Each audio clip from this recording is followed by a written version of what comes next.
Dito kasi sa unahan, mayroon dito ano eh. Tawag dito, yung makikita yung buong ano, yung sinasabi ko kanina. Makikita yung buong Montreal.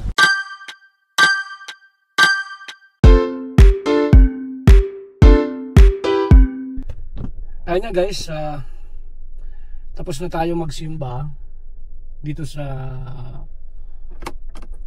St. Joseph Church. Saan na natin ito? Papakita ko lang sa inyo guys yung St. Joseph. Yung St. Joseph Church. Ayan guys yung St. Joseph Church. Ayan. Yan St. Joseph Church. Ano dito sa Montreal. Yan ang isa sa pinaka popular na simbahan dito. Ngayon guys, pupunta tayo ngayon sa ano. Mayroon dito isang park na makikita rin ang buong Montreal. Kaya dito lang banda mga siguro mga 2 kilometro. Kaya let's go. Punta tayo. Ito yung sinasabi ko sa inyong park guys. Ito banda. Ngayon guys, bago kayo mamasyal, mabayad muna kayo kapag hindi kagaya dito. Lagay nyo dyan. Ang oras natin hanggang 15, alas 3 ng alas 3:10. Kaya let's go. Let's tayo. Punta tayo dun sa kung namalat ako.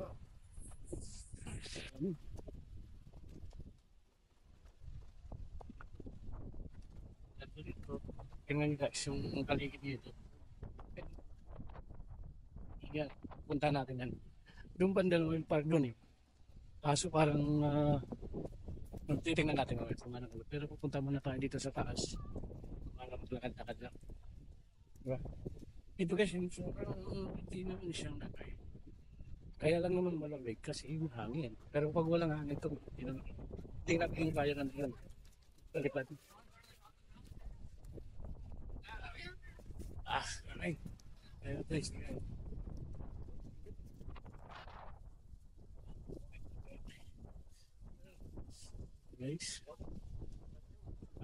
yung ano, dito na ako sa paligid.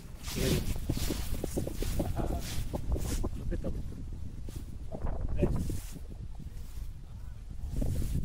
Ayan o, mulay na dahon. Ganda ng kulay mga dahon dito.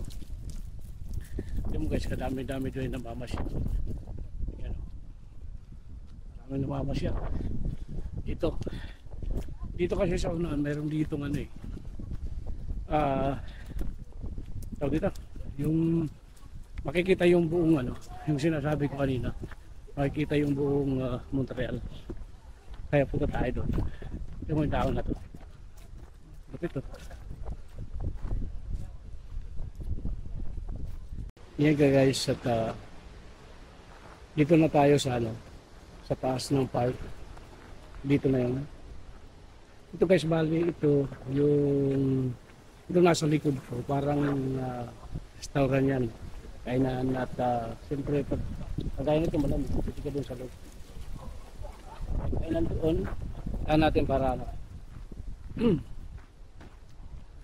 Dito yung ano eh, bali tatagusin natin sa kabila para malaman natin kung anong mayroon dito, di ba?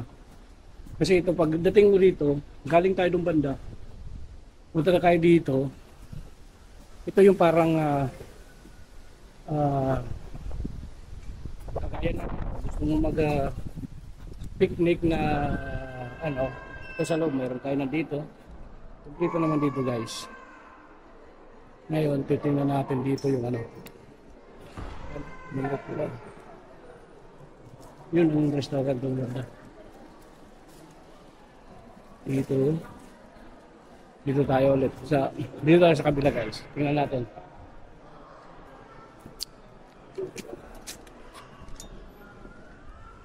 Sharon. Yan guys. Dito na tayo ngayon. Ayan. Tingnan guys yung hanapin. Ayan. Banda. Ganyan. Ang dami dito namamasyal. Tingnan natin doon mismo sa may bunga. So, ano? Ito po yung pakudak-kudak dito eh. Dito banda eh. Pakudak eh. Ngayon, tingnan natin dito. Doon tayo banda. Doon tayo pipwesto. Ay, tingnan natin. Meron doon. Maganda doon tingnan eh. Dito tayo. Dito tayo sa may gilid mag-umpisa. May gilid. Umpisa tayo sa may gilid. May gilid tayo. Umpisa.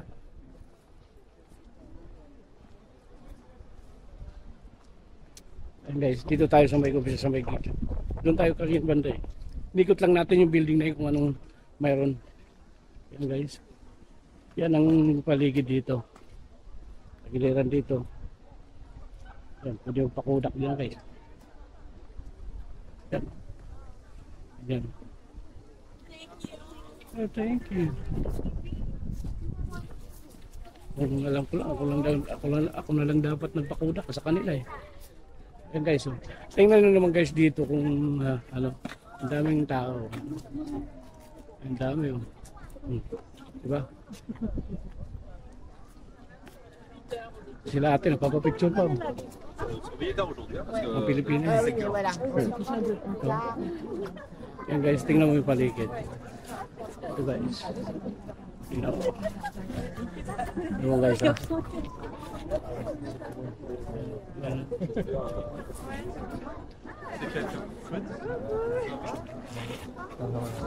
Yan yung paligid. Yan guys. Dito.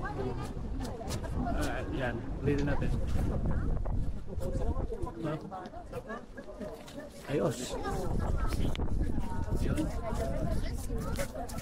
Libutin natin dito. Ganda sa dulo. Kung anong mayroon. Ang ganda. Kung gusto mo mabuso ito guys. Gusto mo mabuso.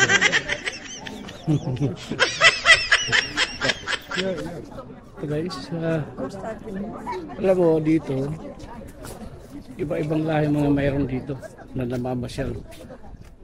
Pilipino, Bisaya, Waray, Tagalog, Bulakenyo, iba-iba. Ito guys, ito mga Pilipina to. Mag-hi tayo dito. Ay ate, Pilipina kayo? Pilipina, sabi ko sa'yo. Ay ate. Ay po. Ay Pilipina nga. Ayo. Itong naman ba siya? Kaya let's go lang tayo. Hindi yun tayo banda magpapalipat ng drone kasi baka siyempre baka masita tayo nakakaya. Dito tayo. Doon guys, pwede rin tayo mamasyal dito. Dito. Pwede rin tayo mamasyal doon banda. Ito guys, itong pangalan ng lugar na to, ito yun. Actually, de Montreal. Hindi ko alam mag-French kasi, kaya mahirap ibasahin eh. Ayan. Bali ngayon, dito tayo. Maganda dito guys, tingnan. Kung gusto mo dito mamasyal, yung gusto mo ma-relax ang ano mo, dito, sa lugar na to. Gusto mo magkaroon ng katahimikan ang iyong buhay. Huwag lang sobrang tahimik, mahirap yun. So medyo magkaroon ng ano ba? Dito. Dito magtatagpuan. Ano ba to dito? Ano kaya yan doon pupunta doon? Punta pa ba natin? Punta doon eh.